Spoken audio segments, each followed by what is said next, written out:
PDM एज्युकेशनच्या एका नवीन ऑडिओबुकमध्ये आपले सर्वांचे स्वागत आहे. आजचा आपला विषय आहे महात्मा ज्योतिबा फुले, एक महान समाजसुधारक. विद्येविना मती गेली, मतीविना नीती गेली, नीतीविना गती गेली, गतीविना वित्त गेले, वित्ताविना शूद्र खचले. इतके अनर्थ एका अविद्येने केले. याद्वारे शिक्षणाचे महत्त्व पटवून देणारे महात्मा ज्योतिराव गोविंदराव फुले हे महाराष्ट्रातीलच नव्हे तर संपूर्ण भारतातील एक थोर समाजसुधारक, विचारवंत, लेखक आणि क्रांतिकारक नेते होते. त्यांनी आयुष्यभर अन्याय, अज्ञान, जातीभेद, स्त्रीदास्य आणि सामाजिक विषमतेविरुद्ध लढा दिला. भारतीय समाजाला समतेचा, शिक्षणाचा आणि मानवतेचा मार्ग दाखवणारे महात्मा फुले हे आधुनिक भारताच्या सामाजिक परिवर्तनाचे शिल्पकार मानले जातात. महात्मा ज्योतिबा फुले यांचा जन्म 11 एप्रिल 1827 रोजी कटगुण, सातारा येथे झाला. त्यांचे वडील गोविंदराव फुले आणि आईचे नाव चिमणाबाई होते. त्यांचे आई-वडील माळी समाजातील होते व फुलांचा व्यवसाय करत. महात्मा फुले यांना शिक्षणाची ओढ होती. सुरुवातीला काही कारणांमुळे शिक्षण खंडित झाले, परंतु पुढे त्यांनी शिक्षण पुन्हा सुरू केले. शिक्षणामुळे त्यांचे विचार अधिक प्रगल्भ झाले आणि समाजातील अन्यायाची जाणीव त्यांना प्रकर्षाने झाली.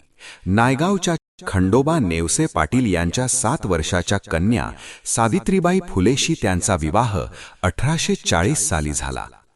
त्या काळातील भारतीय समाज हा जातीपातीच्या कठोर बंधनांनी ग्रासलेला होता.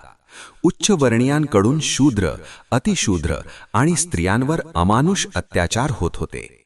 शिक्षण, मंदिर प्रवेश, सामाजिक सन्मान यापासून बहुजन समाज वंचित होता.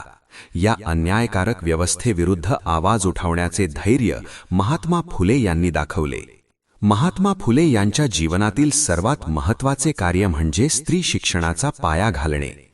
या कार्यात त्यांच्या पत्नी सावित्रीबाई फुले यांचे त्यांना मोलाचे सहकार्य लाभले. 1848 साली त्यांनी आणि त्यांच्या पत्नी सावित्रीबाई फुले यांनी पुण्यातील भिडेवाड्यात भारतातील पहिली मुलींची शाळा सुरू केली. त्या काळात स्त्रियांनी शिकणे पाप मानले जात होते. सावित्रीबाईंना शाळेत जाताना लोक त्यांना शिवीगाळ करत, शेण फेकत, दगड मारत, परंतु तरीही फुले दाम्पत्य डगमगले नाही. त्यांनी अनेक मुलींच्या आणि दलित मुलांच्या शाळा सुरू केल्या.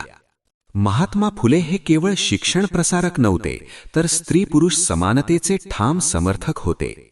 विधवांचे केशवपन, बालविवाह, सतीप्रथा यासारख्या अमानुष प्रथांना त्यांनी तीव्र विरोध केला.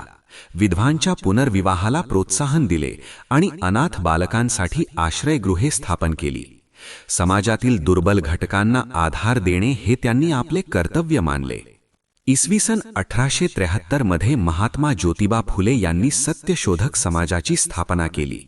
या संस्थेचा उद्देश समाजातील अंधश्रद्धा, जातीभेद आणि ब्राह्मणशाहीचा विरोध करणे हा होता.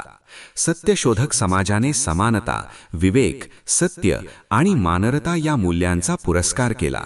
फुले यांनी धर्माच्या नावाखाली चालणाऱ्या शोषणावर प्रहार केला आणि सर्व माणसे समान असल्याचा संदेश संपूर्ण जगाला दिला.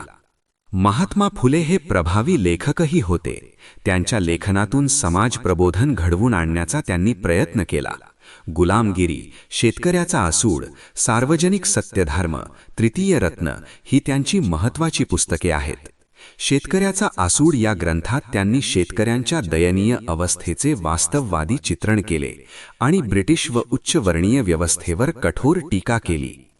महात्मा फुले यांनी शेतकरी, कामगार आणि बहुजन समाजाच्या हक्कांसाठी सातत्याने लढा दिला. त्यांनी शिक्षणाशिवाय समाजाचा विकास शक्य नाही हे ठामपणे मांडले. त्यांचा दृष्टिकोन वैज्ञानिक, विवेकवादी आणि मानवतावादी होता.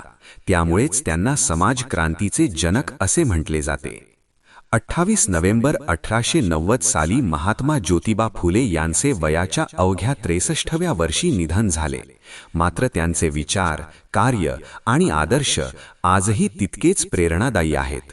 डॉक्टर बाबासाहेब आंबेडकर, शाहू महाराज यांसारख्या महान व्यक्तींवर त्यांच्या विचारांचा खोल प्रभाव पडलेला दिसतो. आजच्या आधुनिक लोकशाही भारतात समता, सामाजिक न्याय आणि शिक्षणाचा जो पाया आहे त्यामागे महात्मा फुले यांचे मोलाचे योगदान आहे.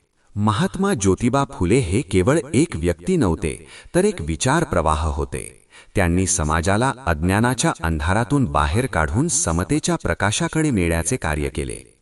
जात, धर्म, लिंग यांच्या पलीकडे जाऊन माणूस म्हणून जगण्याची शिकवण त्यांनी भारतीय समाजाला दिली. आजच्या पिढीने त्यांच्या विचारांचे आचरण केले तर खऱ्या अर्थाने समतावादी आणि न्याय्य समाज निर्माण होईल. म्हणूनच महात्मा ज्योतिबा फुले हे सदैव स्मरणात राहणारे महान व थोर समाजसुधारक आहेत. जय हिंद, जय भारत. धन्यवाद. अशाच नवनवीन ऑडिओबुक ऐकण्यासाठी चॅनलला सबस्क्राईब करा.